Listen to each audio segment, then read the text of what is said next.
হ্যাঁ,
ওকে, আসসালামু আলাইকুম এবং নমস্কার। সবাইকে আমাকে শুনতে পাচ্ছেন?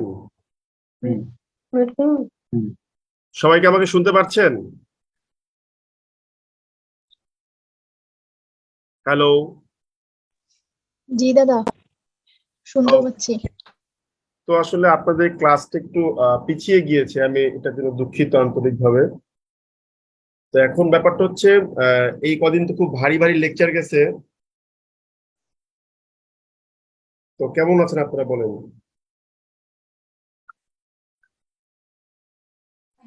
দাদা মোটামুটি ভালো। আপনি কেমন আছেন এখন? এই তো আছি। তো এখন দেখেন, তো আজকে আমাদের হচ্ছে ভার্ব নিয়ে ডিসকাশনটা শুরু হবে।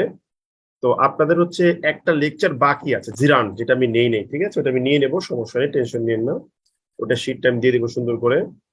জিরান বলতেছি, এটা হচ্ছে জেন্ডার, ঠিক আছে? তো আজকের এই লেকচারটা হচ্ছে মূলত কি বলবো আসলে, এখান থেকে পিলিতে প্রশ্ন হবে না, তারপরেও এই পিলি টেস্ট গুলো তো হয় কিছু বিষয় জানার জন্য জানতে হয়, আবার কিছু বিষয় আছে প্রশ্ন আসবে তাই পড়তেই হবে। যেমন এখানে দেখবেন ভার্বের একটা জেনারেলাইজড একটা ক্লাসিফিকেশন আমরা দিচ্ছি। আমি বলছি না যে this is the only classification for verb, এটা আমি ক্লেম করছি না। এটা ছাড়াও আরো অনেক অ্যাডভান্স এবং সফিস্টিকেটেড ভাবে আপনি ভার্বকে ক্লাসিফাই করতে পারেন, কোনো সমস্যা নাই। কিন্তু এটাও একটা ক্লাসিফিকেশন হিসেবে নিতে পারেন। তবে এই পুরো আলোচনাটায় মূলত আমাদের কোন জায়গাটা সবচেয়ে বেশি লাগবে সেটা আমি একটু বলি আপনাকে, ভালো করে বুঝে নেন। তবে এই আলোচনাগুলো আমাদের আজকে ক্লাসে নেই। মূলত আমাদের লাগবে হচ্ছে এই জিরান্ড, ইনফিনিটিভ, পার্টিসিপল, আর এখানে গিয়ে হচ্ছে এই ট্রানজিটিভ এবং ইনট্রানজিটিভ ভার্ব, এর সাথে হচ্ছে পজিটিভ ভার্ব।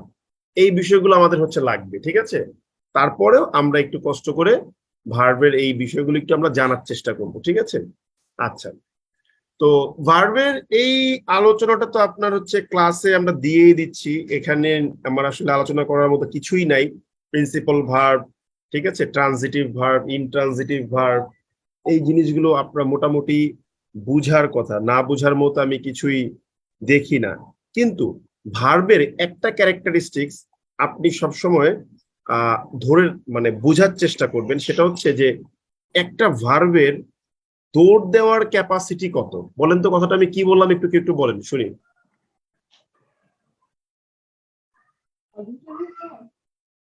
Hello, hello. জি দাদা, হ্যাঁ, কি বললাম কথাটা একটু বলেন শুনি। একটা ভার্বের দৌড় দেওয়ার ক্যাপাসিটি কত?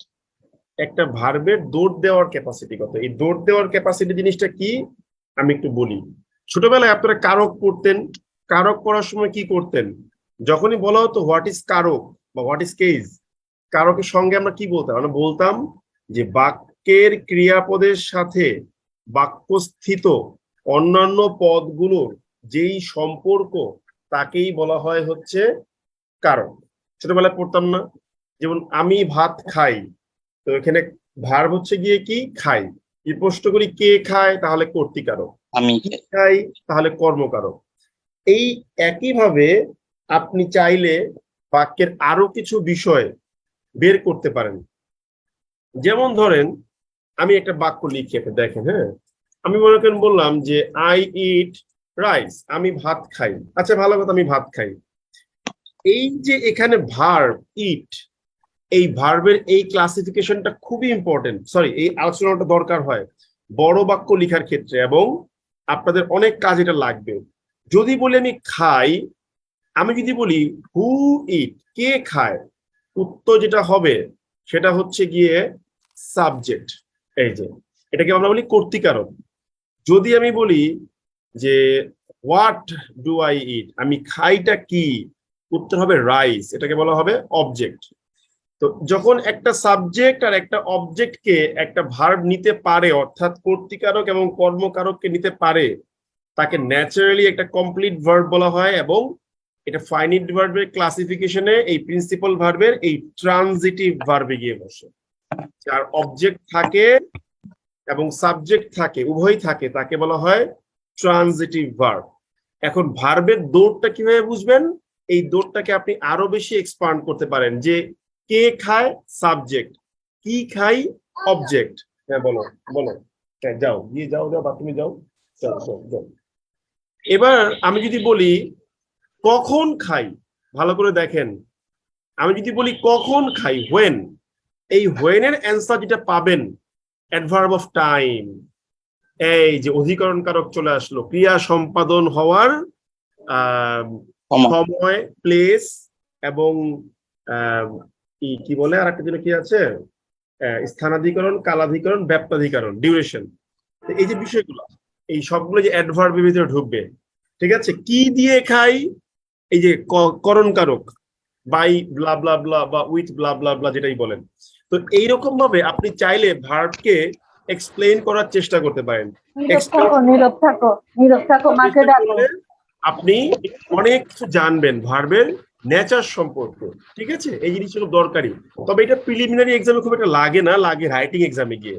তো এটা দেখবেন, সময় করতে পারেন, দেখে নিন, ঠিক আছে। এবার দেখেন, অডিও অফ রাখেন। আচ্ছা একটু আমাকে সময় দিবেন, একটা মিনিট, আমার বাবা অসুস্থ, মাকে বলো তোমাকে যেন অনেক বড় করে দেয়, মানুষ করে দেয়।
রাত্রে পাঠাবো আর কি, পরীক্ষা দিয়ে এসে।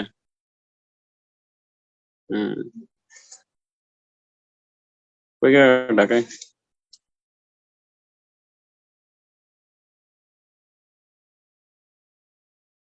শুনতে পাচ্ছেন আমাকে? হ্যাঁ দাদা শোনা যাচ্ছে। ওকে, তো এখন ব্যাপারটা হচ্ছে যে এই এই ভার্বের এই জিনিসটা যেটা আমরা বকবক করলাম, এই আলোচনাটা রাইটিং এ গিয়ে খুব ইফেক্টিভ হয়। তাই যেহেতু রাইটিং এক্সাম ফেস করতে হবে আপনাকে, বা রিটেন এক্সাম ফেস করতে হবে, তো দয়া করে এটা শিখে নেবেন। এটা শিখে না গেলে আপনাদের আসলে আলটিমেটলি লস হবে, ঠিক আছে। তো finite verb, non finite verb, এগুলো মোটামুটি আপনারা জানেন, যে যেটা হচ্ছে সেন্টেন্সকে কমপ্লিট করার ক্যাপাসিটি রাখে সেটা হচ্ছে ফাইনাইট ভার্ব, যেটা রাখে না সেটাকে বলা হয় নন ফাইনাইট ভার্ব, ঠিক আছে। এগুলো নিয়ে আলোচনা করবেন। এবার দেখেন এই যে প্রিন্সিপাল ভার্ব, এই প্রিন্সিপাল ভার্বে এসে একটা জিনিস বলছে ট্রানজিটিভ এবং হচ্ছে ইনট্রানজিটিভ। এই বিষয়টা নিয়ে আমাদের প্রায় টাইমে দেখবেন প্রশ্ন আসে পরীক্ষার হলে, এটা আমরা একটু ক্লিয়ার করবো, দেখি পারি কিনা। দেখেন ট্রানজিটিভ ভার্ব আর ইনট্রানজিটিভ ভার্ব কি, আমি অলরেডি আপনাকে এটা মেনশন করেই দিয়েছি যে ট্রানজিটিভ এবং ইনট্রানজিটিভ ভার্ব কি। এই ভার্ব সাবজেক্ট তো যে কোনো ভার্বই সাবজেক্ট নেবে যদি ফাইনাইট ভার্ব হয়ে থাকে, ঠিক আছে। নন ফাইনাইট ভার্ব হিসাব অন্য হিসাব আলাদা। তো ফাইনাইট ভার্বে যেই ভার্ব সাবজেক্টের পরে অবজেক্ট কেউ নিতে পারবে তাকেই বলা হয় ট্রানজিটিভ ভার্ব, আর যেই ভার্বটা অবজেক্ট নিতে পারবে না তাকেই বলা হবে ইনট্রানজিটিভ ভার্ব। যেমন এই যে এক্সাম্পল দেখেন কি দেওয়া আছে, বলছে নামিয়া ইজ রিডিং এ বুক। তো এখানে ভার্ব হচ্ছে গিয়ে কি রিডিং, আচ্ছা, মানে প্রেজেন্ট কন্টিনিউয়াস ফর্মে আছে।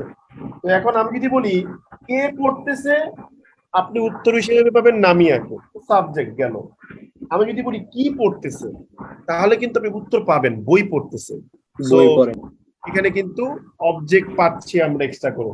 তো এটা হচ্ছে গিয়ে একটা কি ট্রানজিটিভ ভার্বের এক্সাম্পল, বুঝতে পারলাম? হ্যাঁ দাদা।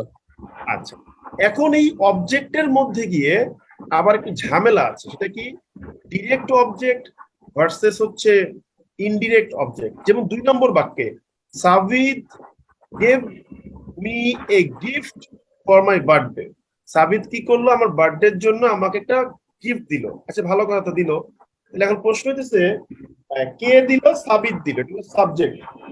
এখন আমি যদি বলি কি দিল, উত্তর হিসেবে কি আসবে? গিফট। গিফট লাগে। হ্যালো, আসসালামু আলাইকুম। হ্যালো, আসসালামু আলাইকুম। হ্যাঁ বলেন ভাই। হ্যাঁ বলছি বলেন। আপনি পোস্ট ফলো করুন, আমাদের দেওয়া আছে সবকিছু। হ্যাঁ হ্যাঁ হ্যাঁ হ্যাঁ পারবেন, সমস্যা নেই, কোনো সমস্যা নেই। ওকে, পোস্টে বলা আছে সবকিছু। ওকে, ওটাই তাহলে বলা আছে, যেটা বলা আছে সেটাই। হ্যাঁ, আমি ব্যস্ত আছি, পরে কথা। তো এই যে এখন সে অবজেক্ট নিয়েছে, সাবিত দিল, কি দিল আমাকে? আমাকে গিফট দিল। গিফট হচ্ছে কি অবজেক্ট, কিন্তু এই যে অবজেক্ট, তাহলে মিটা কি বলেন তো বুদ্ধি করে, কেউ একটু পারবেন? আপনার না পারার কোনো কারণ নেই। ইনডিরেক্ট অবজেক্ট দাদা। এটা হলো ইনডিরেক্ট অবজেক্ট, এটা আপনারা মোটামুটি জানেন। এখন মজার বিষয় কি জানেন, এই ইনডিরেক্ট অবজেক্টের আবার 2টা অবস্থান আছে। কিরকম অবস্থানটা আমি একটু বলি, দেখেন। যেমন আমি বললাম যে হি হি হি বট এ বুক ফর মি, এটা বলতে পারেন। আবার হি বট মি এ, এটা বলতে পারেন। তো এটাকে বলা হয় ট্রান্সফরমেশন অফ ইনডিরেক্ট অবজেক্ট। যদি ইনডিরেক্ট অবজেক্টটাকে আপনি পরে দেন তাহলে প্রিপোজিশনটা লাগে, আর ইনডিরেক্টটাকে আগে আনলে প্রিপোজিশনটা লাগে না। এটা হলো প্রিপোজিশনের এই ইনডিরেক্ট দাদা অবজেক্ট। বুঝে হচ্ছে না কথাগুলো। এই সবাই অডিও অন করে রাখলে তো বুঝবেন না কথা। দাদা মানে মিউট করে দেন দাদা, ওদেরকে মিউট। হ্যাঁ, বুঝেছি। তো ব্যাপারটা হচ্ছে যে হি বট এ বুক ফর মি, এটাও রাইট। আবার হি বট মি এ বুক, এটাও রাইট। কিন্তু 3 নম্বর বাক্যটা লিখতে গিয়ে আপনাকে এক্সট্রা একটা ফর আনতে হয়েছে, কারণ আপনি ডিরেক্ট অবজেক্টটাকে আগে এনেছেন। বাট 4 নম্বর বাক্যে কিন্তু এটাকে আনা হয় নাই। 4 নম্বর বাক্যে ইনডিরেক্ট অবজেক্টটাকে আগে আনা হয়েছে, এতে করে আমাদের একটু কম লিখতে হয়েছে একটা ওয়ার্ড। তো এটা আপনি ক্লিপস্টফেল খুললে দেখবেন যে ট্রান্সফরমেশন বা ট্রানজিশন আছে যে of direct and indirect object, এরকম নামে একটা শেষের দিকে দেখবেন একটা চ্যাপ্টার আছে, ওটা দেখতে পারেন, ঠিক আছে। তো এটা একটু খেয়াল রাখবেন দয়া করে। তো এখানে মি হচ্ছে ইনডিরেক্ট অবজেক্ট, আর বুকটা হচ্ছে গিয়ে কি ডিরেক্ট অবজেক্ট। কিন্তু যেই সকল ভার্ব গুলোর মধ্যে আপনার অবজেক্ট নেওয়ার ক্যাপাসিটি থাকতেছে না, তখনই তাকে আপনি বলবেন হচ্ছে ইনডিরেক্ট অবজেক্ট। যেমন ধরেন, সরি ইনডিরেক্ট, এই ইনট্রানজিটিভ ভার্ব। যেমন ধরেন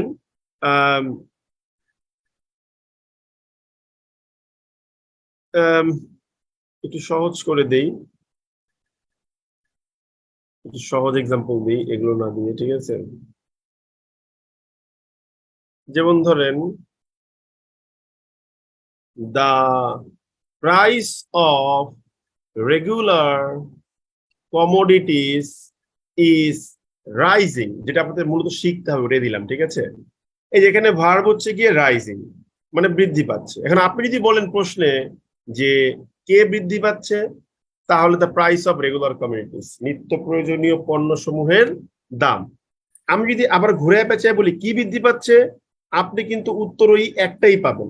তো যেহেতু উত্তর একই পাবেন, তার মানে আপনি কিন্তু এখানে এক্সট্রা করে আপনি কি পাবেন না, বলেন তো বুদ্ধি করে, কি পাচ্ছেন না আপনি এখানে এক্সট্রা করে? অবজেক্ট। আপনি কিন্তু অবজেক্ট পাচ্ছেন। এর জন্য এই রাইজটা হচ্ছে গিয়ে ইনট্রানজিটিভ ভার্ব, কারণ সে কি করতে পারে না, সে হচ্ছে অবজেক্ট করতে পারে না। বুঝতে পারলাম ব্যাপারটা? বুঝতে পেরেছেন? হ্যাঁ দাদা। দাদা আরেকটা আচ্ছা। এক্সাম্পল দিলে ভালো হয়। ওকে, যেমন আমি যদি বলি যে a kite was flying, একটা একটা কি গুটি উঠতেছিল। ঘুরে উঠতেছে। তাহলে যদি প্রশ্ন করি কে উঠতেছিল, সাবজেক্ট কি হবে বলেন? একাই। ঘুরে ঘুড়ি। একাই। আমি যদি বলি কি উঠতেছে, ওটাও কিন্তু ঘুড়ি হবে, মানে এক্সট্রা করে কি কোনো অবজেক্ট পাচ্ছেন আপনি? না দাদা। Yes. তার মানে এটা হচ্ছে এখানে ইনট্রানজিটিভ ভার্ব। যখনই সাবজেক্ট থাকবে এবং অবজেক্ট থাকবে, দুইটা আলাদা বিষয় পাবেন কোনো ভার্বের ক্ষেত্রে, তখন আপনি তাকে ট্রানজিটিভ বলবেন, ট্রানজিটিভ। বাট না পেলে ইনট্রানজিটিভ বলবেন। দ্যাটস ইট, আর কিছুই না, ঠিক আছে? এখন এই ট্রানজিটিভ বা ইনট্রানজিটিভ যেটাই হোক না কেন, এখানে অনেক লিস্ট ফিস্ট হাবিজাবি দেওয়া আছে, আপনি লাগলে এগুলো মুখস্থ করতে পারেন, ঠিক আছে? তো এখন এই ক্ষেত্রে আমাদের মেইনলি যেটা শিখতে হয় এই ট্রানজিটিভ এবং ইনট্রানজিটিভ ভার্বের, সেটা কি সেটা আমরা একটু নোট করে নেব এখানে এসে।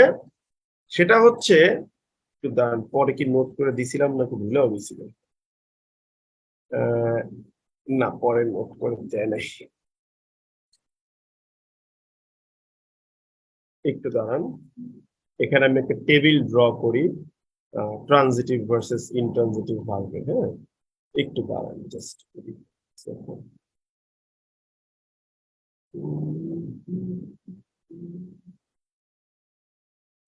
2 3 4 5 6, ঠিক আছে, ডান। তো আসেন আমরা এবার এটা এই ট্রানজিটিভ ভার্সেস হচ্ছে ইনট্রানজিটিভটাকে বোঝার চেষ্টা করি, খুব সহজেই বুঝবো, কোনো কঠিন কিছু নেই, ঠিক আছে? মানে আমাদের এক্সামে আসে, but we become confused every time when ever we get the question. ওই তিনটা ভার্ব একটু ভালো করে আমরা শিখে নেব। এগুলো আপনারা পড়ছেন, ক্লিপস্টোফেলে পড়ছেন, অ্যাডমিশন টেস্টে পড়ছেন, তারপরেও প্রিলিতে আসে এবং আপনারা ভুল করেন, আমি দেখছি। একটা কি লিখবো এখানে, ট্রানজিটিভ, আর একটা কি লিখবো, ইনট্রানজিটিভ। ট্রানজিটিভ। আচ্ছা, গেল। তো ট্রানজিটিভ ভার্সেস ইনট্রানজিটিভ, তা আমরা বুঝে গেলাম, একটা হলো আপনার অবজেক্ট কে নিবে, আর একটা হচ্ছে আরেকটা আপনার object নিবে না। object কে নিবে না, ঠিক আছে? হ্যাঁ, হ্যাঁ। তো এটা একটা অবজেক্টকে নিবে, একটা অবজেক্টকে নিবে না, ঠিক আছে? তো ট্রানজিটিভ ভার্ব যেটা মনে রাখবেন, 1 নম্বরে হচ্ছে লে, 2 নম্বরে হচ্ছে আপনার সেট, 3 নম্বরে হচ্ছে রেইজ। আমার আসলে লিখে লিখে পড়াতে ভালো লাগে, সত্যি কথা। আমি রাইটিং পড়াই তো বেশিরভাগ সময়, আমার এই বানানো শীট পড়ায় আমি ওটা মজা পাই না। তো এগুলো আপনারা পড়লে তো বুঝবেন, তাই আমি নিজে লিখে লিখে কিছু পড়াই, এটা মজা, আপনাদের ভালো লাগবে, মনে হবে যে না স্যার ক্লাস করাচ্ছে আমাদের, ঠিক আছে? তো এই যে লে, এই লেটা আমাদের যেটা হবে সেটা হচ্ছে যে যদি ট্রানজিটিভ হিসেবে ইউজ করা হয়, সেক্ষেত্রে এটা মিনিং কি বলেন তো বুদ্ধি করে কেউ? হ্যালো, লেয়র তো কি, এটা কি পারা বোঝায়? হ্যাঁ, মানে ডিম পাড়া, তাই না? হ্যাঁ দাদা। পড়েছেন না? পড়েছেন তো, না পড়ার কি আছে, আমি বুঝি না। লে মানে কি বলেন? পাড়া, ডিম পাড়া বা পাড়া বোঝায়। ডিম পাড়াকে বোঝায়, তাই না? আচ্ছা, তো আমি যদি বলি মুরগি ডিম পাড়ে, কে পারে? মুরগি। কি পারে ভাই? ডিম পারে। ডিম পারে। এটা হলো এই লে। এই লের পাস্ট ফর্ম কি? লেট। লেট। লেট, পার্টিসিপিয়াল ফর্ম কি? লেট। লেট, কোনো পার্থক্য নাই। সেট মানে কি? কোনো কিছুকে এস্টাবলিশ করা। যেমন হি সেট ফায়ার, সে আগুন লাগাইলো। তো সে যে আগুন লাগাইলো, কে লাগাইলো? সে। কি লাগাইলো? আগুন। এই যে অবজেক্ট আছে, এই সেটের past form set, past participial form set, কোনো পার্থক্য নাই। আর এই যে রেইজ মানে হচ্ছে বৃদ্ধি বৃদ্ধি করা। করানো। যেমন আমি আমার ইনকাম বৃদ্ধি করেছি, I have raised my income. কে বৃদ্ধি করেছে? আমি বৃদ্ধি করেছি। কি বৃদ্ধি করেছি? ইনকাম। তাই অবজেক্ট আছে, তাই ট্রানজিটিভ। এটার পাস্ট ফর্ম হচ্ছে রেইজড, পাস্ট পার্টিসিপিয়াল ফর্ম হচ্ছে রাইজেন না দাদা? কোনা। রাইজেন, সরি ভুল বুঝতে হবে। জি দাদা। রেইজ হবে না? দাদা রাইজেন। রেস্টেই হবে। রাইস রোজ রাইজেন এটা হবে। হচ্ছে রাইজেন। আমি কি ভুল লিখছি বলতেছেন? না না ভুল ভাই, না দাদা দাদা, এটা correct। ঠিকই আছে। দাদা ঠিক আছে, ঠিক আছে। আমাকে কনফিউজ করে দিচ্ছেন মনে হয় আপনারা। আচ্ছা, এগুলো হচ্ছে ট্রানজিটিভ ভার্বে, ঠিক আছে। ইনট্রানজিটিভ ভার্বে কি আছে? একটা আছে লাই, একটা আছে সিড, আর একটা আছে রাইস। প্রথমে রাইসটা বুঝাই। এই রাইসটা মানে হলো বৃদ্ধি পাওয়া। আর RAISE রাইস,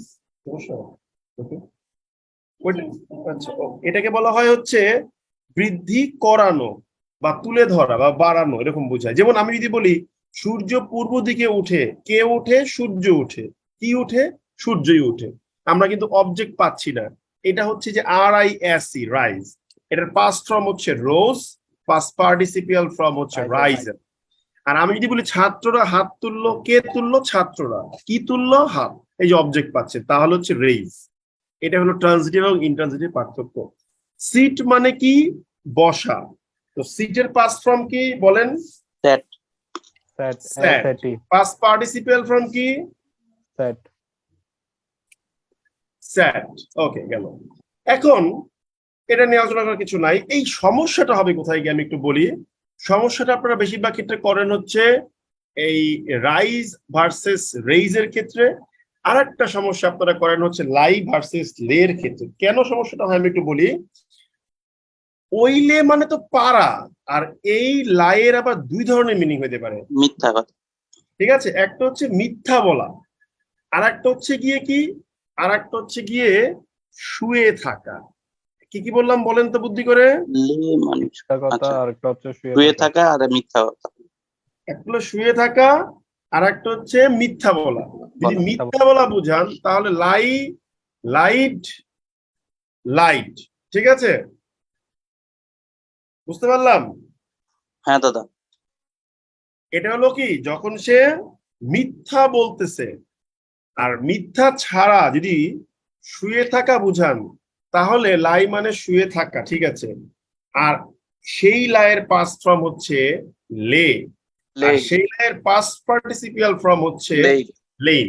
সবচেয়ে বড় কনফিউশনটা রেইজ হবে যখন আপনি দুই জায়গাতে গিয়ে দেখবেন যে একই স্পেলিং আছে LAY। কেননা আপনাকে এখানে খুব সহজেই কনফিউজ বানানো যাবে। মনে করেন বলবে যে হি লে, আপনি এটা দেখেই মনে করবেন যে থার্ড পারসন সিঙ্গুলার নাম্বার, তাহলে তো এখানে লেইজ হওয়া উচিত। তাহলে এখন ভুলটা কোথায় হয়ে গেল একটু ক্লিয়ার করে নেন। যদি আপনি বলেন যে ভাই এটা থার্ড পারসন সিঙ্গুলার নাম্বার আছে, তাহলে আমি এটাকে করে দিই, এস যুক্ত করে দিই। থার্ড পারসন সিঙ্গুলার নাম্বার যদি এটা হয়ে থাকে, সেক্ষেত্রে এই লে বানানটা কি প্রেজেন্টে ধরতেছেন না পাস্টে ধরতেছেন বলেন তো বুদ্ধি করে? প্রেজেন্টে। প্রেজেন্টে ধরতেছি। প্রেজেন্ট দাদা। প্রেজেন্টে ধরতেছেন, ব্রিলিয়েন্ট। যেহেতু প্রেজেন্টে ধরতেছেন, তাহলে দেখেন আপনি প্রেজেন্টে যে লে বানান এটা মিন করতেছে তবে ডিম পাড়া। সে সে ডিম পারে। পাড়া তো বুঝেন নাই, সে এখানে পারে। বুঝাইছে যে সে শুয়ে থাকলো। তার মানে লাইয়ের পাস্ট ফর্ম লেটাকে আপনি ইউজ করছেন। মনে থাকবে জিনিসটা। জি দাদা। তো এই জায়গাটাতে এসে খুব টেকনিক্যালি খেয়াল করতে হবে, এটা ভুল করা যাবে না কোনোভাবে, মনে থাকবে? হ্যাঁ দাদা। আচ্ছা, লিঙ্কিং ভার্ব কোনটা? লিঙ্কিং ভার্ব হচ্ছে খুবই ইন্টারেস্টিং একটা বিষয়। যেমন এই যে এখানে একটা হলুদ মার্ক করে দেই, যেমন এই যে তাসনোভা ইজ এ টিচার, এই লিঙ্কিং ভার্বের মূল ক্যারেক্টারিস্টিক্স হচ্ছে এটাকে রিপ্লেস করা যাবে এস দিয়ে। কিরকম ভাবে? যেমন ইজের পরিবর্তে বলতে পারেন তাসনোভা সমান সমান একজন কি টিচার। তো যেই সকল ভার্ব গুলাকে আপনি কি বলে ইকুয়াল সাইন দিয়ে রিপ্লেস করতে পারবেন, ওইটাকেই আপনি বলবেন হচ্ছে আপনি Linking বলবেন verb. হচ্ছে কি লিঙ্কিং ভার্ব, ঠিক Linking আছে? verb। তো এই ইজটা হচ্ছে গিয়ে কি একটা এখানে লিঙ্কিং ভার্ব। এখন এই লিঙ্কিং ভার্বগুলোর মধ্যে আপনাদের সবার মধ্যে একটা কমন একটা কোশ্চেন আছে, সেটা কি? সেটা হচ্ছে গিয়ে যে লিঙ্কিং ভার্বে সাধারণত আইএনজি ফরম্যাট হয় না, এবং নিচে দেখেন কিছু লিঙ্কিং ভার্ব দেওয়া আছে, is, are, was, were, appear, ঠিক আছে? এটা অনেকে আবার মুখস্থ রাখার জন্য একটা শর্টকাট ট্রিক্সও শিখায়, যেমন ইজ, আর, ওয়াজ, ওয়্যার এগুলো তো অক্সিলারি ভার্ব হিসেবে ইউজ করা হয়, এগুলো বাদ। শুধু বলে যে অ্যাপেয়ার, বিকাম, সিম, এটা মুখস্থ করতে। আর বাকি 5টা ভার্বকে বলা হয় পঞ্চ ইন্দ্রিয়ের ভার্ব। যেমন কান দিয়ে আমরা শুনি, সাউন্ড; চোখ দিয়ে আমরা দেখি, লুক; নাক দিয়ে আমরা স্মেল করি; জিহ্বা দিয়ে আমরা টেস্ট করি; আর ই দিয়ে হচ্ছে আমরা ফিল করতে পারি আমাদের স্কিন দিয়ে। পঞ্চ ইন্দ্রিয় একটা সেন্স এখানে তৈরি করা হয়। এখন ব্যাপারটা হচ্ছে যে লিঙ্কিং ভার্ব সাধারণত আইএনজি করা হয় না, কোনো সমস্যা নাই, কিন্তু আপনার যদি কোনো বিশেষ প্রয়োজন সৃষ্টি হয় সেক্ষেত্রে আপনি সেটাকে আইএনজি দিয়েও ইউজ করতে পারেন, কোনো প্রবলেম আছে বলে আমি ব্যক্তিগতভাবে মনে করি না, ঠিক আছে? এবার আসেন দাদা একটা auxiliary- উদাহরণ দেন। হ্যাঁ হ্যাঁ হ্যাঁ হ্যাঁ, একটা উদাহরণ দিলে ভালো হয়। বুঝি নাই। দাদা একটা এক্সাম্পল দেন এখানে। আপনি যদি বলেন, আপনি যদি বলতে চান, ঠিক আছে, যে আই ওয়াজ লুকিং ব্লা ব্লা ব্লা ব্লা ব্লা কিছু একটা বললেন, হতে পারে, বাট সাধারণত আইএনজি করার প্রয়োজন আমাদের হয় না। ব্যাপারটা বুঝতে পারলাম? হ্যাঁ। আচ্ছা, মানে মাথায় রাখবেন এটা সাধারণত আইএনজি প্রয়োজন হয় না, কিন্তু বিশেষ যদি কোনো ক্ষেত্র হয় সেক্ষেত্রে আইএনজি ইউজ করবেন, কিছু করার তো নাই, তাই না? এই আর কি, আর কিছু না। এবার দেখেন কি আসতেছে, অক্সিলিয়ারি ভার্ব। এগুলো আপনারা পড়ছেন সারা জীবন ভর, যেগুলো কি পড়াইতেছে। নেক্সট ক্লাসটা মজার, কারণ ওই যে জিরান পার্টিসিপল এগুলো থাকবে তো ভালো লাগে বেশি পড়তে। এই নেগেটিভ অক্সিলিয়ারি ভার্ব, টেন্স গঠন করতে এটা সেটা, এগুলো আপনারা মোটামুটি পারেন। আর এক ধরনের অক্সিলিয়ারি ভার্ব হচ্ছে মডাল অক্সিলিয়ারি ভার্ব, এগুলোও আপনারা মোটামুটি জানেন। তবে মডাল অক্সিলিয়ারি ভার্ব আর হচ্ছে পজিটিভ অক্সিলিয়ারি ভার্ব, এই দুইটা জিনিস হচ্ছে ভাই আপনাদের ক্লাসে শেখানোর মতো একটা বিষয়। আপনাকে মডালের একটা জিনিস দেখাই, দেখেন, এটা আপনার আজীবন কাজে লাগবে, ঠিক আছে? আজীবন কাজে লাগবে, সবসময় এটা শিখে নেবেন। তবে এটা শেখার পূর্বে আমরা যে কাজটা করব, আমরা মডালের এই লেকচারটাকে একটু চেঞ্জ করব। হ্যাঁ, চেঞ্জ করে আমরা কি করব, আমরা একটু ভিন্ন রূপ দেওয়ার চেষ্টা করবো। দেখেন মডাল অক্সিলারি ভার্বের মধ্যে আমাদের খুব কমন কিছু মডাল অক্সিলারি ভার্ব আমরা নেই। ক্যান, ঠিক আছে, তারপরে যেমন ধরেন শেল, তারপরে যেমন ধরেন মে, তারপরে যেমন ধরেন আর কি হতে পারে বলেন? উইল হবে না দাদা? উইল, আর কি হবে বলেন? মাস্ট। মাস্ট হতে পারে, ওকে। আচ্ছা, শ্যাল হইতে পারে। হ্যাঁ, বুঝি নাই, কি বললেন, বলেন না। আচ্ছা, এখন দেখেন ক্যান কে আমরা কি বলতে পারি? ক্যান, কুড, তারপরে কি উড হ্যাভ। কি এগুলো রেসপন্স করেন না কেন, বুঝলাম না। দাদা শ্যাল, শুড, হ্যাঁ, shall, should, might, should have, could have, তারপর হচ্ছে May, may, might, might, might might have, have, might, তারপর হচ্ছে will, will, would have, would have, would, would have, have, must. Most হবে। এখানে কিন্তু আর কিছু নাই, মাস্ট হ্যাভ আছে। কখনো চিন্তা করে দেখেছেন এতগুলো মডেলের 3টা করে ফর্ম, তাহলে মাস্টের কেন 2টা ফর্ম হলো? মাথায় কোনো এসেছে প্রশ্নটা? হ্যাঁ দাদা। আসছে কি প্রশ্ন উত্তর পেয়েছেন? না। এটারও কিন্তু সলিড এক্সপ্লেনেশন আছে। দেখেন, এটার সলিড এক্সপ্লেনেশন দেওয়ার আগে আমরা যাব আমাদের ওই যে ইফ কন্ডিশনে আপনাদেরকে আমরা পড়িয়েছিলাম 3টা কন্ডিশন। একটা হচ্ছে if you call me you will First conditional. Get good news. এটার মানে কি, যদি তুমি কল দাও তাহলে তুমি ভালো নিউজ পাবা। এবার যদি আমি বলি যে if you called me You would have. ঠিক আছে, কমা দিয়ে you would get, would have এই সকল ভুল আমার সামনে করেন না, ঠিক আছে? sorry ইফ ইউ সরি বলেন না, সরি বলে আবার ভুল করতেছেন, ঠিক আছে? You would have got good news. তো আপনাদেরকে আমি শিখিয়েছিলাম, বলেন তো দেখি এখানে 2 নম্বর বাক্য আর 3 নম্বর বাক্যের মিনিং এর পার্থক্যটা কি একটু বলেন তো, কেউ শুনি। দাদা এখানে মধ্যে একটা মানে আজকের সময়টাকে ইন্ডিকেট করতেছে, আর 3 নাম্বার বাক্যটা কিছু সময় পরে মানে 1 সপ্তাহ আমি পর এত বোঝাচ্ছে। কিছু পেঁচায় গোছায় কিছুই বলি নাই, আমি খুব সহজ কিছু বলছিলাম, সেগুলো একটু বলেন আমি শুনি। তিন একটা ছিল নাম্বার প্রেজেন্ট আনরিয়াল আর একটা ছিল পাস্ট আনরিয়াল। একটা হচ্ছে বলেন, হ্যাঁ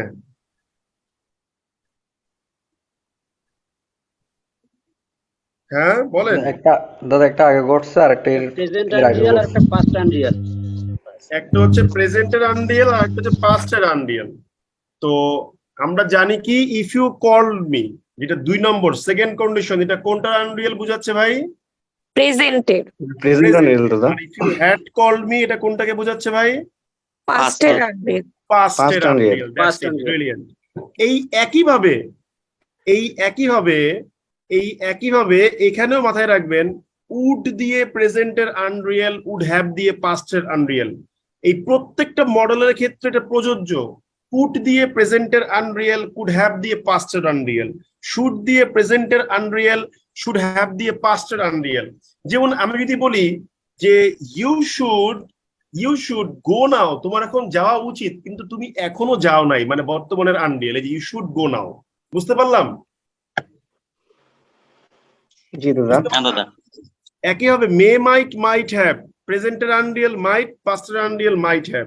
উইল উড হ্যাভ, প্রেজেন্টের আনরিয়াল, পাস্টের আনরিয়াল। কিন্তু মাস্টের ক্ষেত্রে 3টা মডেল ফর্ম নাই কেন? এর কারণটা হচ্ছে আমার লাগবে না, এর কারণটাকে আমি একটু বলি। কারণটা হচ্ছে মাস্ট কখনোই আনরিয়েল সেন্স অফার করে না। মাস্ট কখনোই আনরিয়েল সেন্স অফার করে না, কারণ মাস্ট হচ্ছে সবসময় লজিক্যাল কনসিকুয়েন্স অফার করে। আর লজিক্যাল কনসিকুয়েন্স তো ভাই আনরিয়েল হওয়ার মতো কোনো উপায় আপনার কাছে নাই। এই জন্য মাস্টের 2টাই আছে, একটা হচ্ছে বর্তমানের লজিক মাস্ট, আর একটা হচ্ছে অতীতকালের লজিক মাস্ট হ্যাভ। ওকে, মনে থাকবে? জি দাদা। দাদা তাহলে মাস্ট হ্যাভ এর অর্থ কি বোঝায়? মাস্ট হ্যাভ হচ্ছে অতীতকালের কোনো লজিক। গতকাল রাত্রে তোমাকে আমি কল দিয়েছিলাম, তুমি কল ধরো নাই, তুমি অবশ্যই আমাকে অ্যাভয়েড করেছো, you must have avoided me.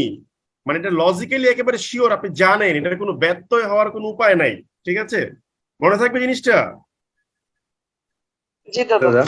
তারপরে এই যে দেখেন আপনারা কোথায় গিয়ে ভুলটা করেন, এই যে দেখেন I called you last night, ঠিক আছে, ফুল স্টপ দিয়ে বললাম ইউ, ভুলটা কোথায় করেন দেখেন, মুখস্থ পুরো বাদ দেন, ঠিক আছে? ইউ শুড হ্যাভ নাকি sorry you should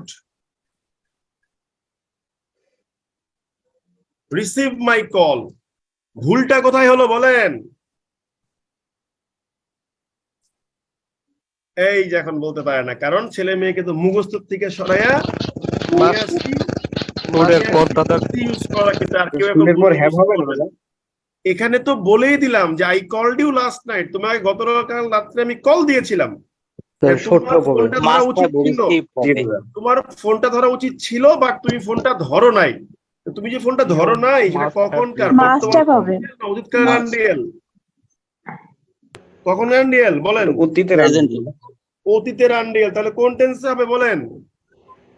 must have. Must You হবে কেন রে ভাই? must আমি have- বুঝি না, পোলাপান নেই শুড হ্যাভ হবে দাদা। অদ্ভুত পোলাপান। এখানে তো শুড হ্যাভ দিলেই তো হয়ে গেল রে বাবা, পাস্টের আনরিয়েল নাকি? You should have receive, must Receive. আনতেছেন কেন বুঝলাম না ভাই। Receive my call. আপনি মাস্ট কেন, মানে ওই যে মাস্ট পড়াইছি তাই মাথায় মাস্ট নিয়ে বসে আছি। আমার কথা হলো অতীতকালের আনরিয়েল বুঝাবো। আমি এখানে অনেকগুলাই বুঝাতে পারি, ঠিক আছে? মাস্ট আমার টানার দরকার নাই তো রে ভাই, আমি শুড হ্যাভ দিয়ে করতে পারি। তাহলে এই বিষয়টা কি ধরতে পেরেছি? দাদা আরেকটা এক্সাম্পল দেন। জি দাদা ধরতে পারছি। বলতেন মানে? মাস্ট হ্যাভ নিয়ে একটা এক্সাম্পল দিলে ভালো হবে। আরে ভাই মাস্ট হ্যাভ মরে গেছে মনে করেন। আপনি আগে এটা বোঝার চেষ্টা করেন যে মাস্ট ইউজ করবেন না মাস্ট হ্যাভ ইউজ করবেন, উড ইউজ করবেন না উড হ্যাভ ইউজ করবেন, শুড ইউজ করবেন না শুড হ্যাভ ইউজ করবেন। পরীক্ষার প্রশ্ন ধরার চেষ্টা করেন আগে, ঠিক আছে? ওই মাস্ট হ্যাভে পড়ে আছেন কেন আপনি? মনে করেন আমি বললাম যে whenever I call you, whenever I call you, এবার প্রশ্ন দিয়ে বললো ইউ শুড নাকি শুড হ্যাভ রিসিভ নাকি রিসিভ দ্য কল, বলেন। দাদা whenever I call you, you should you should receive. হবে দাদা। receive. You should receive it. কারণটা কি? আমি বলি যখনই তোমাকে আমি কল করবো, এটা তো পাস্টের কিছু না, তখনই তোমার জি, জি, এটা দাদা। receive করা উচিত। তার মানে শুড হ্যাভ ইউজ করা দরকার নাই। আমি যদি বলতাম when ever I called you, তাহলে কি ইউ শুড হবে না শুড হ্যাভ হবে? Should have receive. Should have should have হবে দাদা। রিসিভ হবে। এটা হলো মূল কথা, এটা মাথায় রাখতে হবে অলওয়েজ, দয়া করে মনে থাকবে তো। জি দাদা। আচ্ছা গেল। এখন প্রশ্ন আসবে যে ক্যান কোথায় ইউজ করব, শেল কোথায় ইউজ করব, মে কোথায় ইউজ করব, উইল কোথায় ইউজ করব, এইটা আমাদেরকে এখন বুঝে। স্যার একটা কোশ্চেন ছিল। হ্যাঁ বলেন স্যার। হ্যালো হ্যাঁ বলুন, শুনছি আপু। স্যার, কন্ডিশনাল সেন্টেন্সের যে প্রেজেন্ট রিয়েল বা পাস্ট রিয়েল সেটা বুঝতে পেরেছি। তো সেখানে তো স্যার টেন্সের নিয়ম অনুসারে আচ্ছা সেটা বুঝতে পেরেছি। তবে স্যার আপনি এখন যেটা বুঝিয়েছেন আমাদের সেন্টেন্সের নিয়ম অনুসারে, সেখানে মানে পাস্টটা আনরিয়েলটা যদি আমরা ধরতে যাই তাহলে সেখানে পাস্টের কোনো একটা সিগনিফিকেন্ট থাকা লাগবে। যেমন এখানে লাস্ট নাইট ছিল, বাট কলড ভার্বটা ছিল পাস্ট ইনডিফাইনাইট টেন্সে। হ্যাঁ আর আমরা যখন প্রেজেন্টের আনরিয়েল ব্যবহার করেছিলাম কন্ডিশনাল সেন্টেন্সে, তখন সেখানে আমরা পাস্ট ইনডিফাইনাইট টেন্সে আমরা ইফ ইউ কল্ড মি এটা ব্যবহার করেছিলাম। হ্যাঁ মানে নর্মাল সেন্টেন্স আর কন্ডিশনাল সেন্টেন্সের মধ্যে স্যার পার্থক্যটা কি এরকম হবে, মানে এই ধরনের সিচুয়েশনের ক্ষেত্রে?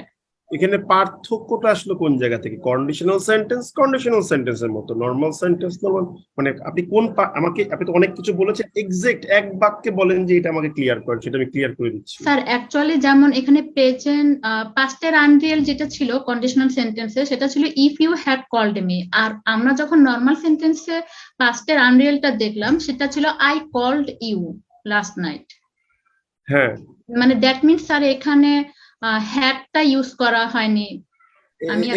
এই যে বললাম মুখস্থ বিদ্যা থেকে বের হয়ে আসেন, আমি তো বারবারই আপনাকে বলতেছি মুখস্থ বিদ্যা থেকে বের হয়ে আসেন। এই মুখস্থ বিদ্যা থেকে বের না হওয়া পর্যন্ত এই সারা জীবন এই বৃত্তের মধ্যে ঘুরবেন, চাকরি বাকরি পেয়ে যাবেন কিন্তু ইংলিশ আর শেখা হবে না। আমি আপনাকে ইফ যুক্ত কন্ডিশন পড়ার সময় বলেই দিয়েছি, কি বলে দিয়েছিলাম মনে করে দেখেন, খুব ঠান্ডা ভাবে মনে করে দেখেন যে ইফ যুক্ত ক্লজে সেকেন্ড কন্ডিশন এবং থার্ড কন্ডিশনে বাক্যের মিনিংটা বাংলাতে আমাদের সেম হয়, কিন্তু ইংলিশম্যানরা খুব চালাক, যেন দেখেই বুঝতে পারি যে এইটা কোন কন্ডিশন, সেজন্য সেকেন্ড কন্ডিশন মানে প্রেজেন্টের আনরিয়েলটাকে পাস্ট ইনডিফিনিটে লেখে আর পাস্টের আনরিয়েলটাকে পাস্ট পারফেক্টে লেখে। ওটা হচ্ছে ইফ যুক্ত কন্ডিশন দেখে বোঝানো যায় না, বাংলাতে যখন আমরা বলি তখন বুঝতে পারি না, এর জন্য ওটা দিয়ে আমরা ইউজ করি।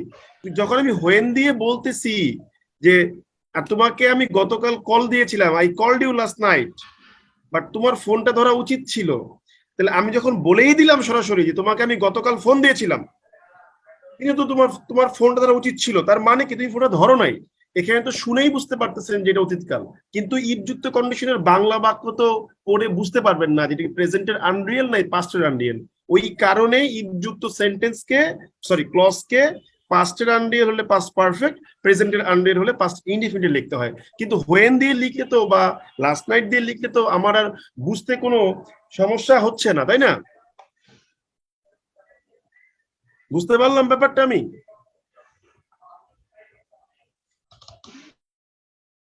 হ্যালো,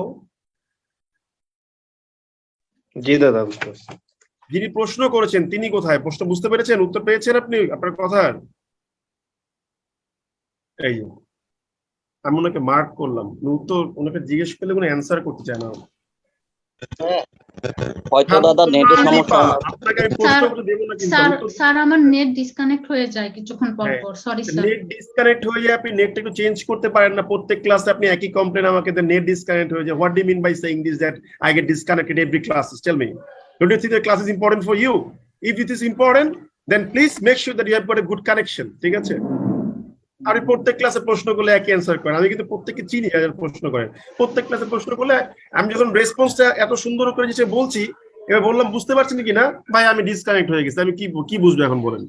স্যার লাস্টের কথাগুলি তো শুনতেই পাইনি আমি। এবার পরের ক্লাসে দেখে নিন বসে বসে। সরি টু সে, আপনি প্রত্যেকদিন একই কমপ্লেন দেন, নেক্সট ডিসকানেক্ট হয়ে যায়। তো ডিসকানেক্ট হয়ে তো পুরো ক্লাসে কিছু বুঝবেন না আপনি। কতবার ডিসকানেক্ট হবে না কানেক্টেড হবেন বলেন তো আমাকে? হ্যাঁ, নেক্সট কোশ্চেন বলেন, শুনছি। কি একজন বলতে চাইছিলেন, বলেন, শুনছি। should have received হবে না? whenever I called you, তাহলে এবার আপনি বলেন whenever I called you, এটা কি প্রেজেন্টের কোন সেন্স কে বোঝাচ্ছে না পাস্টের কোন ঘটনাকে বোঝাচ্ছে? Past-এর। পাস্টের। এখন আমি বললাম যখনই তোমাকে আমি কল করেছিলাম, আপনি বললেন যে তোমার এটা রিসিভ করা দরকার ছিল, তার মানে কি আপনি রিসিভ করেন নাই। কখন করেন নাই? যখন কল করছিলাম আমি। তার মানে পাস্টের ইভেন্টকে বোঝাচ্ছে। তাহলে কি শুড রিসিভ নাকি should have receive? Should have Should received. have received. That's it, হয়ে গেল, আর কিছুই না। দাদা নয়েজ আসতেছে। ভাই নয়, বুঝতে পারলাম পুরো ব্যাপারটা? হ্যাঁ দাদা। জি ভাই। তো আপনি সবসময় মাথায় রাখবেন যে সিচুয়েশনটা পড়ে সিচুয়েশনটা কি বলছে। আপনি যদি মুখস্থ করে নেন যে ইফ থাকলে এটা, হোয়েন থাকলে ওইটা, এরকম নিয়ম মুখস্থ করতে করতে করতে করতে মাথা নষ্ট হয়ে যাবে। মুখস্থ করা যাবে না, মুখস্থ থেকে বের হয়ে জিনিসটাকে অনুধাবন করতে হবে, ঠিক আছে? এবারে দেখেন এই জায়গাটাতে এসে আপনারা বিভিন্ন বইয়ে পড়েছেন, এই দেখবেন যে can, shall, may, will, could, should, might, would এগুলাকে অল্টারনেটিভলি ইউজ করে দিচ্ছে। কিন্তু অল্টারনেটিভলি ইউজ করলে সে গ্রামাটিক্যালি কারেক্ট হয়, বাট প্রবলেমটা কোথায়? প্রবলেমটা হচ্ছে সে কখনোই সেন্সের দিক থেকে চিন্তা করলে কারেক্ট নাও হতে পারে। কেন নাও হতে পারে? আমি একটু এক্সাম্পল দেই, এখান থেকে প্রশ্ন হবে না, তারপর যেহেতু আমি চেষ্টা করি আপনাদের একটু ইনডেপথ বোঝানোর জন্য, তাই জিনিসটা বুঝিয়ে দিচ্ছি। ধরেন আমি বললাম যে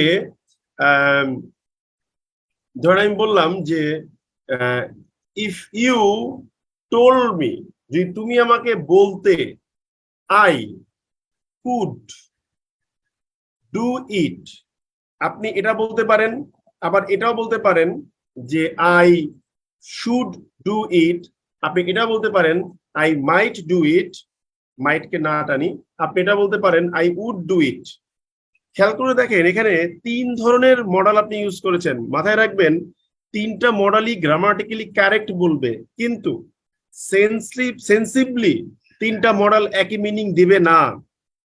কেন দিবে না আমি একটু বলে দেই, ভালো করে বুঝে রাখেন, কাজে লাগবে। মনে রাখবেন ক্যান হচ্ছে ইন এ সেন্স ক্যাপাসিটি বুঝায়। ক্যাপাসিটি, যেমন আমি যদি বলি আই ক্যান ডু দিস, এটা করার ক্যাপাসিটি আমার আছে। তো যখন বলবো ইফ ইউ টোল্ড মি, যদি আপনি আমাকে বলতেন আই কুড ডু দিস, এর মানে হলো আপনি আমাকে বলেন নাই বলে এটা আমার করাও হয় নাই। বাট যদি আপনি আমাকে বলতেন তাহলে এটা করার ক্যাপাসিটি আমার আছে, আমি এটা করতাম। আপনি বলেন নাই বিধায় আমি করি নাই। আর যখন আপনি শুড বুঝাবেন, মানে শেল বা শুড যেটাই বলেন না কেন, এটা অনেকটা অব্লিগেশন বুঝায়। দেখবেন আইনের ভাষাতে শেল, শুড এগুলা বেশি ইউজ করা হয়। যেমন আমি যদি বলি if you told me I should do this, এর মানে হলো আপনি আমারে বললে এটা আমি করতে বাধ্য, আপনি বলেন নাই তাই আমি এটা করিও নাই। যদি আপনি মে ইউজ করেন বা মাইট ইউজ করেন, এইটা বুঝায় পসিবিলিটি, ঠিক আছে, উইল বুঝায় এ কাইন্ড অফ পসিবিলিটি, ঠিক আছে। যেমন if you told me I would do this, যদি আপনি আমাকে বলতেন আমি হয়তো এটা করতাম, মানে আপনি বললে আমি এটা করতাম কি করতাম না তাও আমি শিওর না। তাহলে আপনি যদি হোমওয়ার্কটা না করে নিয়ে আসেন আর আমি যদি বলি যে তুমি এটা করো নাই কেন, আপনি উত্তর কোনটা দিয়ে করবেন? If you told me I could do this, নাকি আই শুড ডু দিস, নাকি আই উড ডু দিস? বলেন তো বুদ্ধি করে। I would do this. Hello, I should do this. I should do this, exactly. যখন এই প্রশ্নগুলা এই মডেলগুলা ইউজ করবেন তখন এগুলো একটু মাথায় রাখবেন। একইভাবে আরো অনেক কিছু এখানে আলোচনা করা যায়, যেমন মডেল ইউজ করে প্রশ্ন করা, যদি আপনাদের এগুলো লাগবে না তাই আমরা এখানে যাব না। তবে এই জিনিসটা একটু মাথায় রাখবেন যে কুড, শুড আর উডের পার্থক্য, ঠিক আছে। এই পার্থক্যগুলোর সাথে গিয়ে আরো দুইটা বাক্যের পার্থক্য মাথায় রাখবেন। একটা হচ্ছে আই মে গো ভার্সেস হচ্ছে আই উইল গো। এখানে গিয়ে মনে রাখবেন দুইটাই কিন্তু এক প্রকার পসিবিলিটি বোঝাচ্ছে, কিন্তু এখানে পার্থক্য আছে। যখন বলবেন আই উইল গো, এটা হলো ফিউচার ইনডিফিনিট টেন্সের উদাহরণ। আমি যাব, যেহেতু ফিউচার ইনডেফিনিট মানে ভবিষ্যতের অনির্দিষ্ট সময়কে বোঝাচ্ছে। এটার মিন হচ্ছে এরকম, এক্সাক্ট মিনিংটা হবে এরকম যে আই উইল গো মানে হচ্ছে আমি যাব, এটা নিশ্চিত, কিন্তু কখন যাব ওই সময়টা নিশ্চিত করে বলা হয় নাই। আর যখন আপনি বলবেন আই মে গো, এর মানে হচ্ছে আমি যাব কি যাব না, এটাই হচ্ছে গিয়ে আমার অনিশ্চিত। তার মানে দুইটার মধ্যে পসিবিলিটি আছে, কিন্তু দুইটা পসিবিলিটি দুই ধরনের পসিবিলিটি সেন্স দিচ্ছে।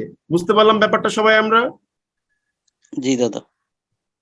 ওকে, এই শান্তনা ম্যাডাম আপনি ক্লাসে আছেন, বুঝতে পারছেন? জি স্যার, বুঝতে পেরেছি। হ্যাঁ, আপনি অবশ্যই নেক্সট ক্লাস থেকে ভালো একটা নেট কানেকশন নিয়ে বসবেন, ঠিক আছে, যেহেতু এটা আপনার দরকার। আর দরকার না হলে সেটা অন্য হিসাব, ঠিক আছে। কারণ আমি আপনার প্রশ্নে উত্তর দেওয়ার পরে আপনি সবকিছু পরে বললেন যে আমি ডিসকানেক্টেড, তার মানে কি? তার মানে আমি এটা ওয়ার্থলেস একটা বকবক করে গেলাম, তাই না? আপনার কাছে আপনার সময়ের দাম আছে, আমার কাছে আমার সময়ের দাম আছে, ঠিক আছে। আচ্ছা, এটা গেল। তো মডেলের এই জায়গাটাতে এসে আরো অনেক কিছু ডিসকাস করা যায়, তো ওই জিনিসগুলো আমি গেলাম না, কারণ ওখান থেকে আমাদের প্রশ্ন হয় না, ঠিক আছে। যেমন ধরেন অনেক আপনি যখন প্রশ্ন করেন তখন আপনি কখনোই সিনিয়রকে শুড দিয়ে কোনো প্রশ্ন করতে পারেন না, জুনিয়রকে বলতে পারেন। সিনিয়রকে আপনি কুড দিয়ে প্রশ্ন করতে পারেন না, জুনিয়রকে প্রশ্ন করতে পারেন। একইভাবে জুনিয়রকে আপনার উড বা মাইট দিয়ে প্রশ্ন করার দরকার নাই, কুড বা শুড দিয়ে করতে পারেন। তো এগুলো থেকে প্রশ্ন হবে না, জানার দরকার নাই। আর এগুলো একটু দয়া করে মাথায় রাখবেন, ঠিক আছে। আচ্ছা, এবারে আমরা জানি কি পজিটিভ ভার্ব। তো পজিটিভ ভার্বে আমরা মোটামুটি সবাই পড়েছি এবং জেনেছি যে সকল ভার্ব দিয়ে আমরা কি বুঝাই, যে বাক্যের সাবজেক্ট নিজে কাজ না করে অন্য কাউকে দিয়ে কাজ করিয়ে নেয়, ঠিক আছে, তখন ওখানে পজিটিভ ভার্বের উৎপত্তি ঘটে। কিরকম ভাবে ঘটে আমি একটু বলি, দেখেন। এটা বুঝাচ্ছে হচ্ছে এই যে এই দেখেন, যেমন এই এক নম্বর এক্সাম্পলটা দেখেন, I made him do this, মানে আমি তাকে দিয়ে কাজটা করাইলাম। তো এখানে সাবজেক্ট হিসেবে কিন্তু আই আছে, কিন্তু অ্যাকচুয়ালি কাজটা করেছে কে? হিম। তার মানে আপনি তার উপরে ডোমিনেশন ক্রিয়েট করে তাকে দিয়ে কাজটা করিয়ে নিয়েছেন। এই ডোমিনেশনের ক্ষেত্রে মনে রাখবেন আমরা সাধারণত বইয়ে এই কয়েকটাই পজিটিভ ভার্ব পড়ি, কিন্তু অ্যাকচুয়ালি পজিটিভ ভার্ব যে অলওয়েজ এই কয়েকটা তা কিন্তু না। দেয়ার আর সো মেনি পজিটিভ ভার্ব, অনেক পজিটিভ ভার্ব আছে, কিন্তু প্রাইমারিলি আমাদের প্রশ্ন আসে আপনার হচ্ছে এই কয়েকটা জায়গা থেকেই বেশি। কি বলছি বুঝতে পারছেন? হ্যালো, জি দাদা। জি দাদা। আমাদের বিভিন্ন জায়গা থেকে হয়, কিন্তু আমাদের প্রশ্ন বেশিরভাগ হয় এই জায়গাগুলো থেকে হয় আর কি, বেশিরভাগ ক্ষেত্রে, ঠিক আছে।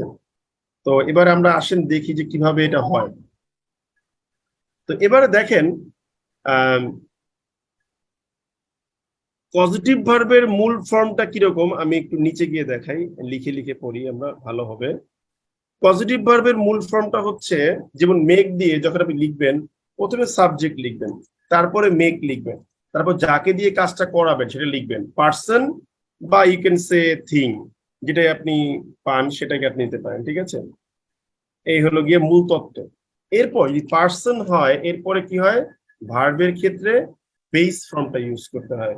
আর যদি পার্সন না হয়ে কোনো থিং হয়, এরপর যেটা হয় সেটা হচ্ছে ভার্বের V3 ফরম্যাটটাকে আমরা ইউজ করে থাকি। তো এবার আপনি এক্সাম্পল দেখলে ব্যাপারটা বুঝতে পারবেন। যেমন এই যে 1 নম্বরে আসি, I made him do this. এই যে মেডের পরে ব্যক্তি আছে তাই ডু হয়েছে, কিন্তু দেখেন এখানে অবশ্যই দেওয়া হয় নাই, মানে বস্তুটা দেওয়া হয় নাই, ঠিক আছে? এখানে এই এক্সাম্পলটা আপনি কনফিউজড হয়ে যাবেন, এটা আমি বুঝাবো, এটা বাদ দিয়ে দিই, এটা দরকার নাই, ঠিক আছে? এখান থেকে এই এক্সাম্পলটা বাদ দিয়ে দিই, দরকার নাই, ঠিক আছে? তারপর যেমন ধরেন গেট, গেটের পরে যদি পার্সন থাকে তাহলে ইনফিনিটিভ ইউজ করবেন, অবজেক্ট হলে পাস্ট পার্টিসিপল ইউজ করবেন। তারপর যেমন ধরেন হ্যাভ, হ্যাভের পরে পার্সন থাকলে ভার্বের বেস ফর্ম, আর বস্তু থাকলে ভার্বের থার্ড ফর্ম। এরপর যেমন হেল্প, হেল্পের পরে যেটাই বসুক না কেন ভার্বের বেস ফর্মও হতে পারে, ইনফিনিটিভও হতে পারে। এই যে যেমন লেট, যেটাই হোক না কেন লেটের পরে, এরপরে ভার্বের বেস ফর্মটা ইউজ করে। তো এই বিষয়গুলো আপনাকে দেখে দেখে মুখস্থ করতে পারেন, কোনো সমস্যা নাই। আর মুখস্থ না করতে চাইলে বুঝে বুঝেও পড়তে পারেন। তবে এখানে একটা জিনিস আমাদেরকে খুব সুন্দর করে বুঝতে হবে, সেই বিষয়টা কি আমি একটু বলি। আমরা এখানে ডুয়ার রিসিভারের যে নিয়মটা সেটা আমরা মোটামুটি সবাই জানি, ঠিক আছে? ডুয়ার রিসিভার এগুলো পড়ছেন না আপনারা? একটু বলেন তো আমাকে শুনি। জি স্যার, পড়েছি। এটা আপনারা মোটামুটি পড়েছেন। এখন ব্যাপারটা হচ্ছে কি কি জানেন, আপনি যখন দেখবেন, আমি জাস্ট আপনাকে এখানে লিখে লিখে বুঝিয়ে দিচ্ছি, জাস্ট এ সেকেন্ড প্লিজ, একটু দাঁড়ান।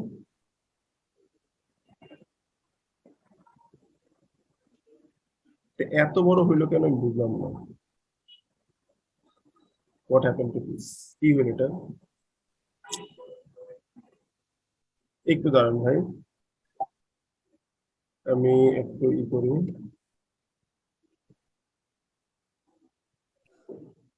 যেমন ধরেন আমি যদি বলি মেক, মেকের পরে আপনি যদি পার্সন পান, এরপরে ভার্বের বেস ফর্ম। আপনি যদি মেকের পরে থিং মানে বস্তু পান, এরপরে ভার্বের থার্ড ফর্ম। আচ্ছা, এটা গেল। এবার একটা জিনিস একটু ভালো করে বোঝার চেষ্টা করেন, এটা কি হয়েছে আমি কিছুই বুঝলাম না, নো স্পেসিং দিলে এরকম হচ্ছে কেন বারবার, এটা আই ডোন্ট নো। আচ্ছা, এরপর যেমন ধরেন আপনি যদি বলেন যে হ্যাভ, ঠিক আছে? এই হ্যাভের ক্ষেত্রে গিয়েও কিন্তু মেকের নিয়মটা প্রযোজ্য হয়। সো আপনি চাইলে মুখস্থ করার জন্য এটাও মাথায় রাখতে পারেন যে এই মেক কিংবা, আরে পিসি যে কি ডিস্টার্ব করতেছে, এই যে এখানে এসে এই হ্যাভটাকেও আপনি কি করতে পারেন, মাথায় নিয়ে নিতে পারেন যে এখানেও হ্যাভের ক্ষেত্রে সেম নিয়মটা ইউজ করা হয়, ঠিক আছে? এখন একটা বিষয় হচ্ছে, আপনাদেরকে আমি একটা ক্লাসে বলেছিলাম যে এই যে মেকের পরে পার্সন থাকলে ভার্বের বেস ফর্ম হয়, বা মেকের পরে থিং থাকলে ভার্বের থার্ড ফর্ম হয়, এটা কিন্তু অলওয়েজ মুখস্থ করার আপনার দরকার, আপনি মুখস্থ করে নিতে পারেন। কিন্তু আপনি যদি এটার একেবারে ভিতরে যান, এটার মধ্যে আরো কিছু পার্থক্য পেতেও পারেন, এবং কিছু ভিন্নতা আপনার চোখে দৃষ্টিগোচর হতেও পারে। কিরকম আমি একটু বলি। যখন আমি বললাম যে I have him do the work, ঠিক আছে, এটা একটা good sentence, I have him do the work, কোনো সমস্যা নাই। আর একটা যদি বললাম যে একটু ভুল করছি, I make him do the work, I make him do the work. আর একটা বললাম আই মেক মাই মেশিন, ঠিক আছে, কালার্ড। বা আমি যদি ওয়ার্ক বলি তা তো আমার কোনো সমস্যা নাই, ঠিক আছে? এখন হিসাব মোতাবেক তো ঠিকই আছে, মেকের পরে ব্যক্তি হলে ভার্বের বেস ফর্ম, মেকের পরে বস্তু হলে ভার্বের third form, everything is okay, কোনো সমস্যা নাই। কিন্তু এই নিয়মটা না আসলে মুখস্থ করেন না, এই নিয়মটা মুখস্থ না করে একটু ভালো করে বোঝার চেষ্টা করবেন, অনুধাবন করতে হবে, ঠিক আছে? অনুধাবন না করলে, আচ্ছা বাবা একটু অসুস্থ, একটু দাঁড়ান, আমি আজকে রাতের ক্লাসটা আসলে নিতে পারবো না, ঠিক আছে? একটু দাঁড়ান, আমি আপনি একটু বসেন, আমি ক্লাসটা ক্যান্সেল করবো, ঠিক আছে?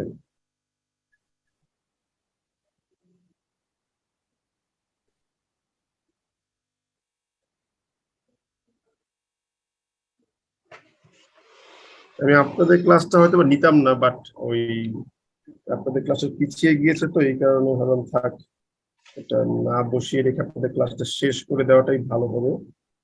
তো একটু দাঁড়ান। তো দেখেন,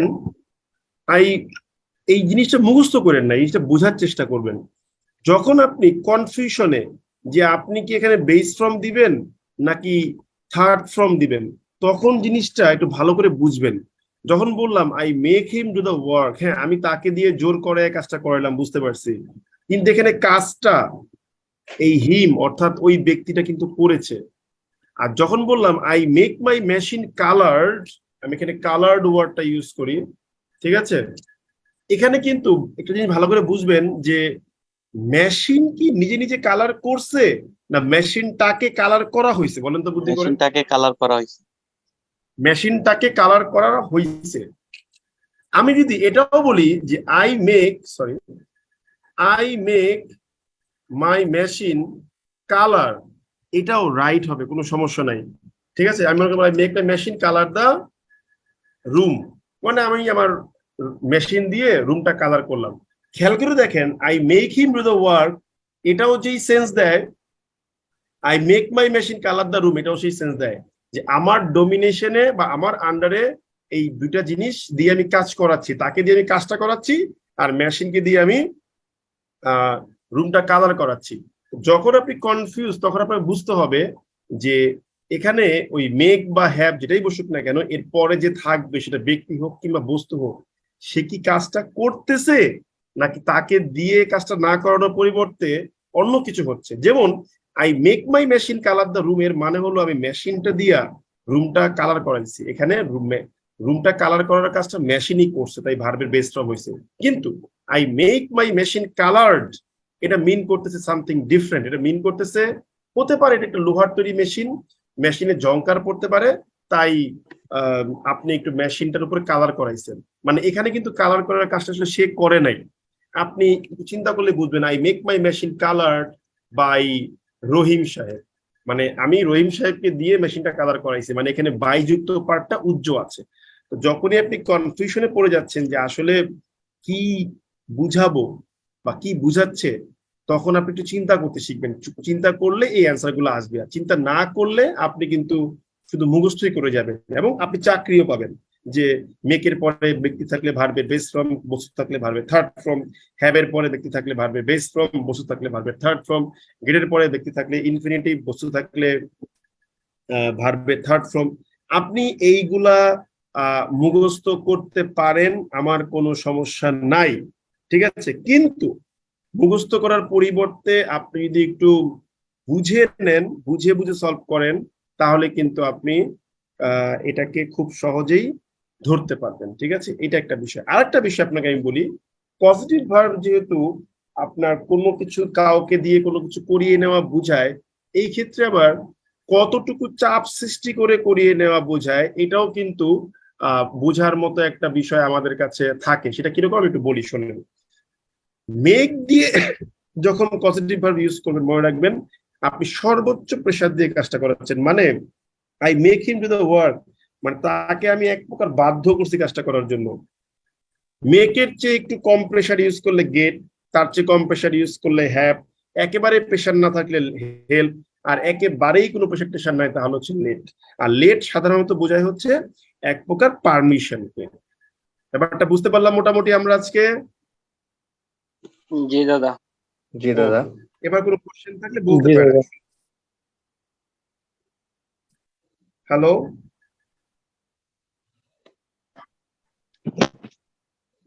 দাদা মেকের ব্যাপারটা একটু আবার বললেন। মেকের পরে মানে মেকের থেকে আরেকটু কম মানে প্রেসার দিলে গেট হয়। মানে মেক মানে হচ্ছে একদম ধরেন জোর দিয়ে কিছু করা, যেমন ধরেন আপনার বস আপনাকে জোর দিয়ে কাজ করায়, ঠিক আছে। অর্থাৎ সেক্ষেত্রে এটা বোঝাচ্ছে যে যে আপনার বস আপনাকে যখন জোর দিয়ে কাজ করায় তখন হচ্ছে আপনার মেক ইউজ করবেন। বাট গেট বা হ্যাভ এগুলো সাধারণত বলতে পারেন পিয়ার টু পিয়ার লেভেলে, ঠিক আছে। যেমন ধরেন আমার সহকর্মী যিনি, আমি তাকে অনুরোধ করলাম যে কাজটা একটু করবেন প্লিজ, ঠিক আছে, তখন আপনি ইউজ করতে পারেন। আর হেল্প মানে তো সাহায্য করা, আপনি জানেন, আর লেট মানে পারমিশন দেওয়া। মানে এগুলো তেমন কোনো জোর নাই, কিন্তু কাউকে জোর করিয়ে কাজ করিয়ে নেওয়া এটাকে বোঝাই হচ্ছে মেক দিয়ে বোঝানো হয় সাধারণত। ঠিক আছে, জি দাদা। ওকে, এই হলো কথা। এবার বলেন আর কি কোশ্চেন আছে। এবার দাদা দেখেন এই যে- আমাদের হ্যাঁ, বলেন। না দাদা, এটা মানে আমাদের 10টার ক্লাস থেকে আজকে হবে না? না, 10টার কাছে দিব না, আমার বাবা একটু অসুস্থ, তো আমি আজকের ক্লাসটা ক্যান্সেল করতাম 9টার ক্লাসটা, কিন্তু ওই আপনাদের ক্লাসে পিছানো হয়েছে, তো আপনারা আবার রাগ করবেন তাই নিয়ে নিলাম আর কি। তো এখানে দেখেন কিছু এক্সাম্পল দেওয়া আছে, ঠিক আছে, আপনি যদি একটু মন দিয়ে পড়েন এগুলো মোটামুটি এখন সলভ করতে পারবেন। যেমন এই যে বলছে যে হি বিকেম এ পলিটিশিয়ান, এই যে হি বিকেম এ পলিটিশিয়ান, এখানে বিকেমটা কি? বিকেমটা হচ্ছে একটা লিঙ্কিং ভার্ব দাদা। জি, ঠিক আছে, এইভাবে এগুলো পড়ে পড়ে পড়ে পড়ে সলভ করবেন আর কি। হ্যাঁ, আর আপনাদের মনে হয় আমি ঢাকায় গিয়ে প্রথমে একটা হচ্ছে রিভিউ ক্লাস ফেলবো ভোক্যাবের উপরে, কারণ 10টা পরীক্ষা আপনাদের হয়ে গেছে। ঠিক আছে, ওকে তাহলে। দাদা আমার একটা কোশ্চেন ছিল।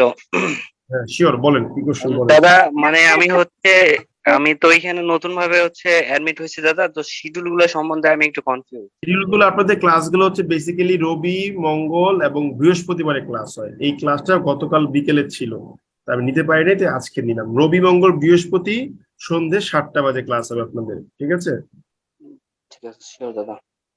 ওকে দাদা ওই যে পজিটিভ ভার্বটা নিয়ে আমার একটু কনফিউশন ছিল, মানে বলতাম। বলেন বলেন বলেন বলেন শুনুন। যেমন I make him do the work, যদি আমাকে কাইন্ডলি ওই উদাহরণগুলো একটু দেখা দেন তাহলে আমার একটু সহজ হতো, বোঝালেন আপনি। উদাহরণগুলো চোখে দেখাচ্ছি, দাঁড়ান। এই এই যে মেক, হ্যাঁ বলেন। যে I make him do the work, এই যে ডু, আবার তারপর আরেকটা দিলেন যে I make the machine coloured. Colour, জি জি, মানে আমি যাকে দিয়ে করাচ্ছি ওই ভার্বটা যে করতেছে সে যদি করে তাহলে ভার্বের বেস ফর্ম আসতেছে, কিন্তু ওই হ্যাঁ। কাজটা যদি অন্য কেউ করতেছে, মানে আমি হ্যাঁ। কাজটা করতেছি বাট অন্য কেউ, তখন আমার ভার্বের বেস মানে 3 নম্বর ফর্ম আসতেছে। আর এটাই হচ্ছে, হ্যাঁ হ্যাঁ হ্যাঁ এটাই বললাম। আর এটাই হচ্ছে ডুয়ার ভার্সেস রিসিভারের সম্পর্ক। ঠিক আছে, জি জি দাদা, আচ্ছা থ্যাংক ইউ দাদা। ওকে, আর কোনো প্রশ্ন আছে বলেন। দাদা একটা প্রশ্ন করতে পারি? হ্যাঁ বলেন, শুনছি, বলেন। হ্যাঁ বলেন, শুনছি। দাদা গ্রামার এক্সাম কি লাস্ট 4 নাম্বারটা হয়েছিল আর্টিকেলের উপরে, তারপরে কি গ্রামার এক্সাম হচ্ছে প্রথমে 4টে ক্লাস হয়ে তারপর হচ্ছে অফ ছিল, নতুন করে আবার শুরু করা হয়েছে। ঠিক আছে, যেমন আপনাদের আজকে ক্লাসের উপরে যে ইটা আছে ওটা অলরেডি আপলোড করে দেওয়া হয়েছে। ঠিক আছে, কনফিউজ হয়ে গেছিলাম। হ্যাঁ বুঝতে পেরেছেন তো। আপনি এই যে আজকের ক্লাস থেকে পরীক্ষা দেওয়া শুরু করে দিন, তাহলেই হবে। ওকে ওকে দাদা। দাদা কি কুমিল্লাতে? না না, আমি চিটাগাং এসেছি, আমাদের বাসায় এসেছি। আসার পরেই আমার বাবা একটু অসুস্থ আর কি। বয়স্ক মানুষ তো, ওনার বয়স হয়ে গেছে অনেক, 80+ মনে হয়। দাদা প্রিভিয়াস ক্লাসগুলো কি রেকর্ডেড দেখে নেব না এখান থেকে রানিং করলেই হবে? অবশ্যই দেখে নিবেন, কেন দেখে দিবেন, অবশ্যই দেখে নিবেন, দেখতে পারবেন। ওকে দাদা। ওকে তাহলে আল্লাহ হাফেজ, নমস্কার, গুড নাইট সবাইকে।